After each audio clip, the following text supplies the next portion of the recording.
America ఇప్పుడు రష్యాని చూసినప్పుడు అమెరికాకి ఆ రోజు ఎప్పుడైనా వస్తుందా? ఇప్పుడు ఎందుకంటే రష్యా దగ్గరికి నాటోని పెట్టింది, రష్యా దగ్గరికి ఎర్త్ పెడుతోంది, 3 ఏళ్ల నుంచి రష్యాని యుద్ధంలోనే ఉంచింది. తద్వారా ముందుకు పోనీదు, వెనక్కి పోనీదు. ఒకప్పుడు ఇట్లాగే తాలిబాన్లని రష్యా మీదకి పంపించి పాకిస్తాన్ వాళ్ళ ద్వారా తయారు చేయించిన తాలిబాన్లకి ఆయుధాలు, డబ్బులు, ఆహారం ఇవన్నీ అమెరికా సమకూర్చి రష్యన్ ప్రాంతాలలో దాడులు చేయిస్తూ రావడం ద్వారా సుదీర్ఘకాలం పాటు రష్యా సఫర్ అయ్యి ఆ కోపంతో ఆఫ్ఘనిస్తాన్ మీద దాడి చేసి సుదీర్ఘ పోరాటం చేయాల్సి వచ్చింది, ఏళ్ల తరబడి పోరాటం చేయాల్సి వచ్చింది.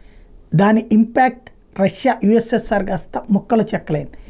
మళ్ళీ రూపాయి పుంజుకుని ఇప్పుడు యుఎస్ఎస్ఆర్ వైపుకి తీసుకెళ్తున్నటువంటి దశలో అమెరికా కొట్టిన దెబ్బ ఉక్రెయిన్ ద్వారా నాటో దళాలను తెచ్చి పక్కన పెట్టడం.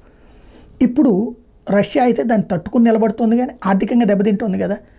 రాబోయే రోజుల్లో రష్యా అసలు అమెరికాకి అట్లాంటి ప్రాబ్లం ఏమైనా ఉందా? అమెరికా పక్క నుంచి ఎవడన్నా రోజు బాంబులు వేస్తాడా? అట్లాంటి అవకాశం ఉందా?